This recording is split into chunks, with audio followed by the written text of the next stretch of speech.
Hello बच्चों, welcome to another new video of Eduzone. आज की इस लेक्चर में हम लोग क्लास 10th का जो हमारा साइंस पार्ट 1 है, इसका चैप्टर नंबर 1 ग्रेविटेशन है, उसको हम लोग स्टार्ट करने वाले हैं आज की इस वीडियो में। तो हमारी इस सीरीज़ को ज़रूर फॉलो कीजिएगा। इस सीरीज़ में हम लोग साइंस के, मैथ्स के, हर एक चैप्टर के, हर एक सब्जेक्ट्स के हम लोग करवाने वाले हैं आपको, और डिटेल में एक्सप्लेनेशन होगा, हर एक चीज़ को एक्सप्लेन करेंगे हम लोग। तो यहाँ पे जो हमारा फर्स्ट चैप्टर है उसको हम लोग समझते हैं। हम लोग फर्स्ट चैप्टर जो दिया है हम लोग को, वो क्या है, हम लोग ग्रेविटेशन बोल रहे हैं। ग्रेविटेशन, अभी कोई भी चैप्टर समझने से पहले आपको ये समझना चाहिए कि वो जो चैप्टर है, वो चैप्टर का नाम है, उसका मतलब क्या है, वो चैप्टर किस चीज़ के ऊपर है, उस चैप्टर में हम लोग क्या समझने वाले हैं, ये समझना हम लोग को सबसे पहले ज़रूरी होता है।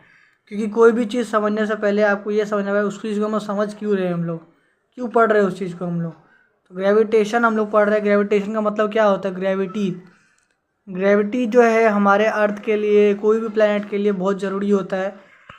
क्योंकि ग्रेविटेशन नहीं होगा तो वहाँ पे कोई भी लिविंग थिंग सर्वाइव नहीं करेगा। क्योंकि वहाँ पे ग्रेविटी नहीं होगा तो वो चीज़ वहाँ पे टिकेगा नहीं, वहाँ से वो हट जाएगा, वहाँ से वो हवा में उड़ने लगेगा। आप लोगों को पता होगा, चांद जो है, मून, उसका ग्रेविटी क्या है, अर्थ से कम है हम लोग का। तो वहाँ पे जाने पे जो भी एस्ट्रोनॉट जाते हैं वो क्या होता है, हवा में उड़ने लगते हैं, उनके पास ग्रेविटी बहुत कम होता है। तो इसके लिए हम लोग क्या पढ़ने वाले हैं आज की वीडियो में? ग्रेविटी क्या होता है, ग्रेविटेशन के हर एक चीज़ के बारे में समझने वाले हैं। यहाँ पे ऊपर हम लोग को समरी दिया गया है कि हम लोग क्या क्या पढ़ने वाले हैं इस चैप्टर में, वो हम लोग को दिया गया है। तो सबसे पहले क्या पढ़ने वाले हम लोग पढ़ने वाले हैं ग्रेविटेशन क्या होता है। सबसे पहले क्या पढ़ने वाले हम लोग?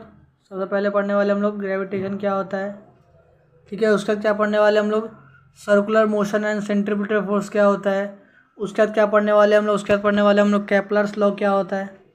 उसके बाद Newton's universal law of gravitation पढ़ने वाले हैं। उसके बाद क्या पढ़ने वाले हम लोग? Acceleration due to gravitation force of the earth. उसके बाद फ्री फॉल क्या होता है, एस्केप वेलोसिटी क्या होता है। ये सारी चीज़ें आज की इस चैप्टर में हम लोग पढ़ने वाले हैं। इस वीडियो में जितना हो पाएगा उतना कवर करेंगे हम लोग, बाकी के वीडियो में हम लोग बाकी कवर करेंगे बचे हुए में, ठीक है। तो पहला क्या दिया हम लोग को? पहले यहाँ पे हम लोग कुछ क्वेश्चंस पूछे गए हैं, उस क्वेश्चंस को हम लोग सब पहले पढ़ लेते हैं, समझ लेते हैं क्या बोल रहा है हम लोग को। ये सारे क्वेश्चन जो होते हैं ना, वो क्या होते हैं, प्रीवियस वाला रिकॉल्स होते हैं हम लोग को। मतलब जो पहले हम लोग पढ़े होते हैं ना, उसको रिकॉल करना होता है हम लोग। क्योंकि जैसे आप अगर बाइक सीख रहे हो तो आपको पता होगा कि साइकिल हम लोगों ने पहले सीखा था, तो साइकिल सीखा था। अब आप बोलोगे साइकिल सीखा था, ठीक है सीखा, लेकिन हम लोग बाइक सीख रहे हैं ना। लेकिन आपको ये भी समझना चाहिए कि बाइक सीख रहे हो, लेकिन उससे पहले आपने साइकिल में बैलेंस करना सीखा था। कि साइकिल चला रहे तो हम लोग को बैलेंस आना चाहिए, हम लोग बैलेंस कर पाए, हैंडल संभाल पाए। तो यही सारी चीज़ें कुछ आपको बाइक चलाने में भी काम आएगा। तो वैसे ही ये भी है, यहाँ पे भी आपको ये समझना चाहिए कि हम जो भी नया चैप्टर पढ़ रहे हैं उससे पहले हमने उससे रिलेटेड क्या पढ़ा हुआ है वो हम लोग रिकॉल कर लेते हैं, ठीक है। तो यहाँ पे कहते हैं what are the effects of a force acting on an object. कोई भी ऑब्जेक्ट जो होता है उसमें कौन कौन सा फोर्स एक्ट करता है, ठीक है। जैसे कोई भी वस्तु रखी गई है, उस वस्तु पे क्या क्या फोर्स एक्ट करता है, बहुत तरीके की फोर्स एक्ट करते हैं उस पर। फ्रिक्शनल फोर्स एक्ट करता है, ग्रेविटेशनल फोर्स एक्ट करता है, अब और भी काफ़ी सारे फोर्सेस उस पर एक्ट करते हैं, ठीक है। दूसरा क्या है, what type of forces are you familiar with. हमने कौन कौन से फोर्सेस हमने पढ़े हुए हैं, तो हमने ग्रेविटेशन पढ़ा हुआ है, हमने वेलोसिटी पढ़ा हुआ है, हम लोगों ने फ्रिक्शनल फोर्स पढ़े, हमने ग्रेविटेशन फोर्स, और भी काफ़ी सारी फोर्सेस हमने पढ़े हुए हैं, ठीक है।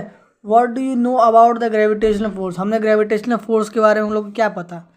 ग्रेविटेशनल फोर्स के बारे में हम लोग को ये पता है, ग्रेविटेशनल फोर्स जो होता है वो ऐसा फोर्स होता है जो अर्थ के सेंटर से आता है, और वो किसी भी चीज़ को जो भी अर्थ पे है उसको क्या करता है, अट्रैक्ट करता है अपनी तरफ अट्रैक्ट करने की कोशिश करता है। उसको हम लोग ग्रेविटेशनल फोर्स बोलते हैं उसको, ठीक है।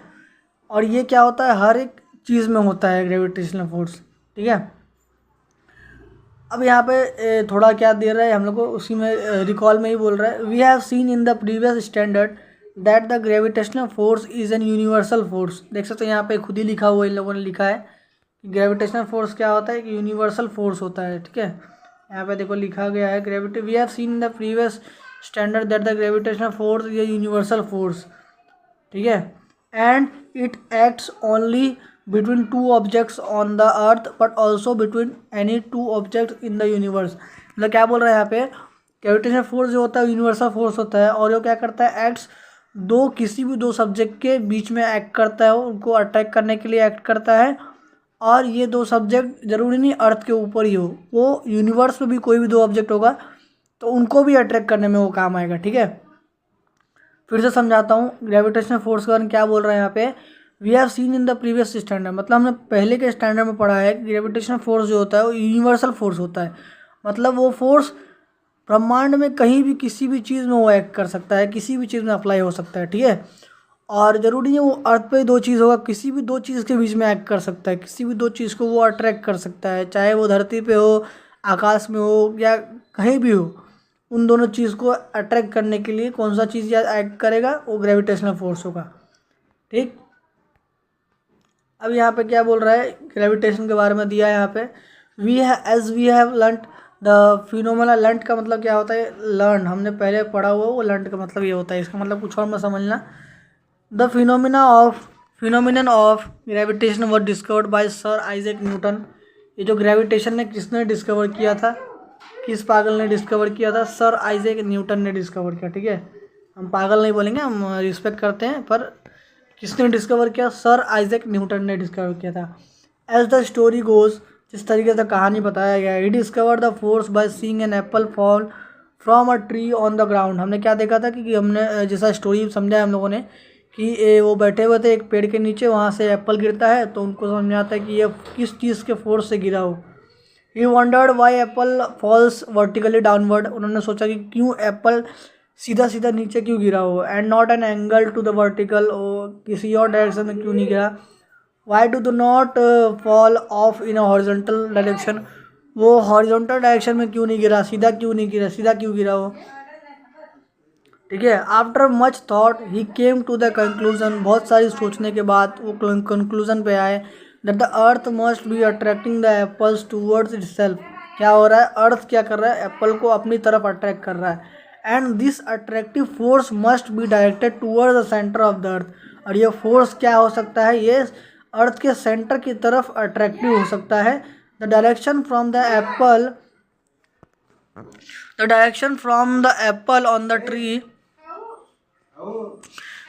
थोड़े बहुत डिस्ट्रैक्शन हो रहे, थोड़े बहुत आवाज़ हो रहे पीछे, तो आप उसको उससे डिस्ट्रैक्ट मत होना, उसको थोड़ा निगलेक्ट करना। थोड़ा बैकग्राउंड से आवाज़ आ रहा है क्योंकि मैं घर में बना रहा हूँ। ठीक है, उसके यहाँ पे क्या बोल रहा है कि the direction from the apple on the tree to the centre of the earth is a vertical direction at the position of apple and thus the apple falls vertically downward. मतलब बोल रहा है जो अट्रैक्शन फोर्स है वो क्या कर रहा है, एप्पल से लेकर एप्पल को खींच रहा है, कहाँ से खींच रहा है, अर्थ के सेंटर से खींच रहा है। ठीक है, इसके लिए वो क्या एप्पल कैसे गिरा, वर्टिकली डाउनवर्ड साइड डायरेक्शन में गिरा। ठीक है, अब figure 1.1 on the left shows an apple tree on the earth, the force on an apple on the tree is toward the centre of the अर्थ। ठीक है, toward the centre of the earth along the perpendicular from the position of an apple to the surface of the earth. The figure also shows the gravitational force between the earth and the moon. The distance in the figure are not according to scale. ठीक है, अब यहाँ पे एक figure दिख रहा है आप लोग को, अगर दिख रहा होगा अच्छे से तो। ठीक है, इस फिगर में क्या दिख रहा है आप लोग को, यहाँ पे आप लोग को दिख रहा होगा ये हमारा अर्थ दिख रहा है आप लोग को। उसके बाद क्या दिख रहा है, ये ट्री है यहाँ पे और ये मून है यहाँ पे। ठीक है, और इनके बीच में क्या हो रहा है, ग्रेविटेशनल फोर्स वर्क कर रहा है। ठीक है, अभी इसमें क्या बोला जा रहा है कि यहाँ पे जो है वो क्या है, फोर्स कहाँ से आ रहा है, सेंटर से आ रहा है। और ये एप्पल यहाँ से टूट के गिरा, लेकिन वो कहाँ गया, सेंटर की तरफ गया, क्योंकि ये फोर्स कहाँ काम कर रहा है, सेंटर की तरफ काम कर रहा है। ठीक है, और इसमें जो भी दिया गया है वो चीज़ें ये मत समझना कि ये सब हम स्केल से नाप के देंगे तो ही बराबर होगा, इतना मंद बुद्धि मत हो जाना।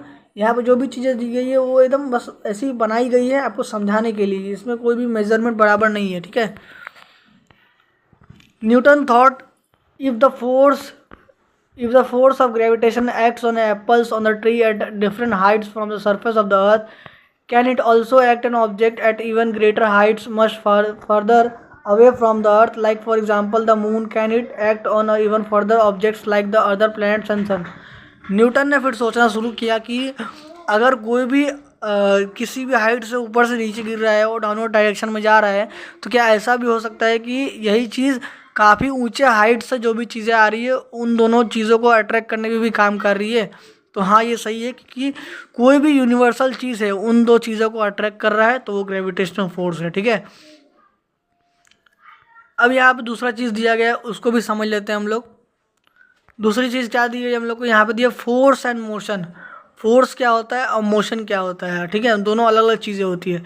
We have seen in the force is necessary to change the speed as well as the direction of motion of the object. Force क्या होता है, फोर्स किस लिए ज़रूरी होता है, ताकि हम किसी भी चीज़ की स्पीड को बदल सके, हम लोग स्पीड को चेंज कर सके और उस चीज़ की डायरेक्शन को भी चेंज कर सके, डायरेक्शन को चेंज कर सके और स्पीड को चेंज कर सके। इसके लिए क्या नेसेसरी होता है, फोर्स नेसेसरी होता है। ठीक है, अब यहाँ पे दिया है आपको इंट्रोडक्शन दिया है एक साइंटिस्ट के बारे में। कौन से साइंटिस्ट हैं हमारे, सर आइजैक न्यूटन, जिन्होंने क्या ग्रेविटेशन फोर्स का डिस्कवरी किया था, उनके बारे में थोड़ा दिया है, उसको भी लोग पढ़ लेते हैं हम लोग। Great scientist sir Isaac Newton, ठीक है, ग्रेट साइंटिस्ट हैं सर आइजैक न्यूटन। उनका जन्म कब हुआ था, 1642 में हुआ था और मरे कब थे वो, 1727 में। ये चीज़ें भी आपको पता होनी चाहिए क्योंकि पेपर में आपसे फिल इन द ब्लैंक्स में पूछा जा सकता है। ठीक है, ऐसे कम चांसेस है पर याद रहना जरूरी रहता है हमको। Was one of the greatest scientist of recent times, उस टाइम के बहुत ही अच्छे साइंटिस्ट थे वो। He was born in England, वो इंग्लैंड में पैदा हुए थे। He give his laws of motion, equation of motion and theory of gravity in his books Principia. ठीक है, उनकी एक बुक थी प्रिंसिपिया, उन्होंने उसमें क्या क्या मेंशन किया था, laws of motion, equation of motion, theory of gravity, ये सारी चीज़ें उन्होंने उसमें मेंशन की थी। Before this book was written, ये बुक लिखने से पहले Kepler had given 3 laws describing planetary motion. इनके इस बुक को लिखने से पहले जो केपलर महाराज थे उन्होंने एक बुक लिख दी थी। उन्होंने कुछ प्लैनेट्स के मोशन, जो प्लैनेट जो होते हैं हमारे अर्थ मून ये सब, उनके मोशन पे उन्होंने 3 लॉज दे दिए थे, उन्होंने 3 लॉ डिस्कवरी कर दिए थे उन्होंने। However the reason planet why planet move in the way described by Kepler's law was not known. उस टाइप पे जो उन्होंने थ्योरी दी थी, 3 थ्योरी दी थी, वो उस टाइम पे किसी को पता नहीं था कि एक कौन से थ्योरीज है और क्यों प्लैनेट इस तरीके से मूव करते हैं। Newton with his theory of gravity mathematically derived Kepler's law. Newton की थ्योरी ही ग्रेविटी की, वो केपलर के लॉ को केपलर के लॉज को क्या कर रहा था, मैथमेटिकली प्रूव कर रहा था उस चीज़ को। ठीक है, in addition to the Newton's did ground breaking in several areas including light, heat, sound and mathematics. He invented a new branch of mathematics, this is called calculus. जो कैलकुलस है वो आगे आप लोग को समझ में आएगा। वो चीज़ भी किसने इन्वेंट किया था, सर आइजैक न्यूटन ने ही इन्वेंट किया था। उसके बाद क्या हुआ, has wide-ranging applications in physics and mathematics. He was the first scientist to construct a reflecting telescope. यही एक साइंटिस्ट थे पहले जिन्होंने रिफ्लेक्टिंग टेलीस्कोप भी बनाया था। ठीक है, अब यहाँ पर देखते हैं हम लोग क्या दिया, circular motion and centripetal force क्या होता है। ठीक है, सर्कुलर मोशन और सेंट्रीपिटल फोर्स क्या होता है। यहाँ पे पहले आपको दिया है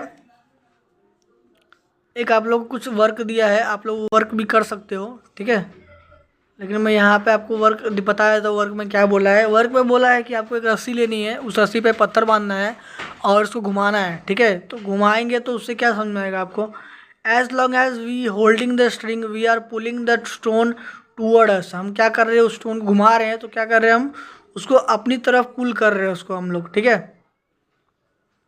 towards the centre of the circle area applying a force toward, हम क्या कर रहे हैं, उसको अपने सर्कल की तरफ फोर्स कर रहे हैं हम लोग, उसको घुमा रहे हैं उसको। The force stop acting if we release the string, अगर हम स्ट्रिंग को छोड़ देंगे, धागे को छोड़ देंगे तो क्या उसे फोर्स अप्लाई होना बंद हो जाएगा। In this case the stone will fly off along a straight line which is the tangent to the circle at the position of the stone when the string is released. मतलब जब उसको छोड़ देंगे तो वो क्या होगा, एक टेंजेंट बनाते हुए वहाँ से रिलीज हो जाएगा वो। ठीक है, सर्कल पे एक टेंजेंट बनाते हुए रिलीज हो जाएगा वहाँ से वो, because that is the direction of its velocity at that instant of time. वो क्यों टेंजेंट बना कर निकलेगा, क्योंकि उस टाइम पे क्या है, उसका वेलोसिटी उसी डायरेक्शन में है। ठीक है, You may recall that we have performed a similar activity previously in which a 5 rupee coin kept on a rotating circle disc flies off the disc along the tangent to the disc। हमने इससे पहले भी एक practical किया जिसमें हम लोगों ने देखा था कि एक डिस्क था, उस पर हमने 5 रुपये से कॉइन रखा था और उसको डिस्क को घुमाया था, ठीक है। और जब हमने उसको रिलीज़ किया तो क्या हो गया, वो भी एक टेंजेंट बनाते हुए निकल गया वहाँ से। तो यहाँ पे अब यहाँ पे हम लोग को दिया है सेंट्रीपिटल फोर्स क्या होता है, उसका डेफिनेशन दिया है। A force acts on an object moving along, यहाँ पे देख सकते हो यहाँ पे दिया है a force acts on an object moving along a circle and it is directed towards the center of the circle. This is called the centripetal force। मतलब एक फोर्स ऑब्जेक्ट पे फोर्स अप्लाई हो रहा है जो सर्कल से घूम रहा है, सेंटर से उसको फोर्स मिल रहा है, ठीक है। वो क्या है, सेंट्रीपिटल फोर्स है। Centripetal means central seeking. Centripetal मतलब क्या होता है, सेंटर से उसको अप्लाई हो रहा है फोर्स, इसलिए उसको सेंट्रीपिटल बोला गया है। The force tries to go towards the center of the circle because of this force। वो जो फोर्स ऑब्जेक्ट पे अप्लाई हो रहा है, वो ऑब्जेक्ट क्या सोच रहा है, क्या चाह रहा है वो, ताकि वो सेंटर की तरफ जाए। लेकिन क्या हो रहा है, जिस पे अप्लाई हो रहा है तो वो घूमते रह जा रहा है, वो सेंटर की तरफ नहीं जा पा रहा है वो, ठीक है। आगे क्या दिया है हम लोग को, you know that the moon which is natural satellite of the अर्थ। हम लोग को पता है कि जो मून है वो क्या है, हमारे अर्थ का नेचुरल सैटेलाइट है। Goes round in an definite orbit, वो क्या होता है, एक डेफिनेट एक निश्चित पाथ पे घूम रहा होता है। Direction of the motion of the moon as well as its speed constantly changes during this motion. उस मोशन में क्या होता है, उसका स्पीड चेंज होता रहता है। Do you think some forces is constantly acting on the moon, क्या उस मून पे क्या कोई फोर्स अप्लाई हो रहा है लगातार। What must be the direction of the force, उस फोर्स का डायरेक्शन क्या हो सकता है। How would its motion have been if no such force acted on it, अगर उसका फोर्स कोई अप्लाई नहीं हो तो क्या होगा उसका। Do the other planets in the solar system revolve around the sun in a similar fashion, क्या इसी तरीके से बाकी के प्लैनेट्स भी सन के आसपास घूम रहे इसी सिद्धांत के ऊपर। Is similar force acting on them, what must B its direction. तो यहाँ पे पूरा घुमा फिरा के ये बोला जा रहा है कि हर एक चीज़ जो हो रही है वो क्या हो रही है, एक तरीके से सेंट्रीपिटल फोर्स की तरह ही काम कर रही है। हर एक चीज़ पे एक ग्रेविटेशन फोर्स अप्लाई हो रहा है और वो उसको घुमा रहा है, रिवॉल्व कर रहा है उसके around. From the above activity example and question it is clear that the for the moon to go around the earth there must be a force which is exerted on the moon and this force must be exerted by the earth which attracts the moon towards itself। Similarly the sun must be attracting the planets including the earth towards itself। मतलब यहाँ पे बोल रहा है कि ऊपर जितने examples देखे हम लोग, जितने चीज़ें देखी, उससे हम लोग ये समझ आता है कि जो भी चीज़ें अप्लाई हो रही है उस चीज़ के ऊपर, जो भी फोर्स अप्लाई हो रहा है, क्या हो रहा है, वो हमारा प्लेनेट जो है अर्थ, वो मून पे कोई फोर्स अप्लाई कर रहा है जिसके वजह से मून हमारे आसपास घूम रहा है। उसी तरीके से सन भी कोई फोर्स अप्लाई कर रहा है बाकी के प्लैनेट्स पे, जिसके वजह से क्या हो रहा है, बाकी के प्लैनेट्स उसके आसपास घूम रहे हैं, ठीक है। तो बच्चों इस वीडियो में हमने इतना ही देखा। नेक्स्ट वीडियो में हम लोग देखने वाले हैं हमारे इसके आगे के पार्ट्स को देखेंगे, आगे की चीज़ें को देखेंगे और कुछ समय बाद हमारा ये चैप्टर भी कम्प्लीट हो जाएगा। और अभी तक आपने इस चैनल को सब्सक्राइब नहीं किया, चैनल को सब्सक्राइब कर लेना और नीचे आपको हमारा टेलीग्राम का लिंक मिल जाएगा। अगर आप चाहें तो हमारे टेलीग्राम पर लिंक पे ज्वाइन कर सकते हैं, वहाँ पे आपको इस चैप्टर के नोट्स मिल जाएंगे जिससे आपका आगे का स्टडी भी और भी आसान हो जाएगा, ठीक है। तो टेलीग्राम को चैनल को ज्वाइन करना मत भूलना। मिलते हैं नेक्स्ट वीडियो में।